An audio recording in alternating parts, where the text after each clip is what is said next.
Right, so what I want to do with you today is just to show you how we can set the circular saw up for cutting of timber.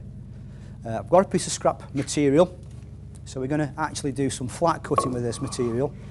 The issues that we need to look at are obviously the setting of the crown guard and the adjustable mouth guard. Now the crown guard, as we are all aware, should as a minimum cover the gullets of the saw blade. So as it's set at the moment, it's safe for us to use.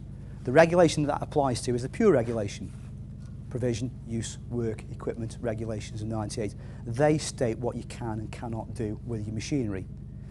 So the crown guard is set correctly. We're now going to use the adjustable mouthpiece to set and adjust for the amount of guard that we need. It's going to be working for us. Now again, the pure regulations state that the guard must be set as close as practically possible. Basically, the finger test. If you put your finger there, will the finger fit underneath? And the answer to that is no. If the finger will not fit underneath, then your guard is set sufficiently. It's accurate. So we're now going to set the fence. The machine is calibrated along the front, so the size that you want, you set to the calibration on the front, and the material that you want must always pass between the fence and the inside edge of the saw blade, so that the material then remains parallel. Similarly, the fence, if the fence is too far forward of the blade, the material will get trapped between the blade and the fence. Heat will get generated, the timber may kick back at you, but you'll certainly get black eyes on your saw plate. If you get black eyes on the saw plate, the tension is ruined, the blade is to be removed and basically thrown away because it's no good. So that is set correctly.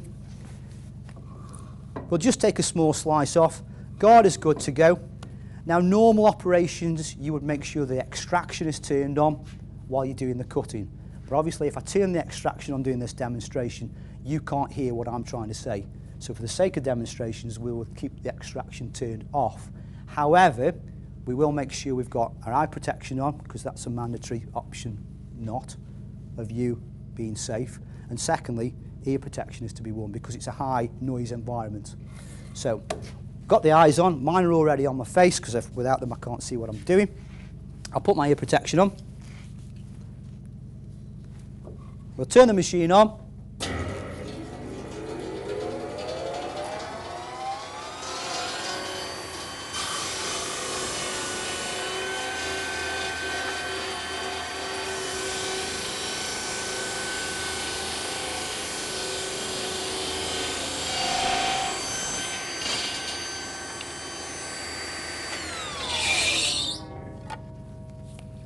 So that's the cut completed. Now you will notice that we've used the 2 push sticks. Again, the pure regulations suggest that the last 300 millimeters of any piece of timber should be pushed through the saw with your push stick. Now it's hard to imagine where 300 millimeters is. So if you look at the distance between the saw blade and the edge of the table, by the time your hands get to this position here, your hands should leave the timber and the push sticks should go on, and then you then push the timber through the material so that your hands are out of the way.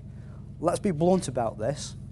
If the saw will cut timber, it will cut your fingers. It cannot distinguish between timber and flesh and bone. It will cut you. Similarly, your push stick. If your push stick is used for the last 300 millimeters of timber, the length of your push stick should equate to that. So we can see on this visual aid that we've got now, the push stick length is at least 300 millimeters long, with at least 150 millimeters for you to hang on to. You can have them bigger, but whatever you do, don't make them smaller. It's there to look after you. Now once the timber's been pushed through the machine, obviously the machine is still running. The timber is pushed through with the push sticks. You would then leave the in-feed side of the machine. You would then walk to the out-of-feed side of the machine, and then you would retrieve your timber from the back of the machine, like so. The gap between the riving knife and the operator at the back of the machine should be no less than 1.2 meters.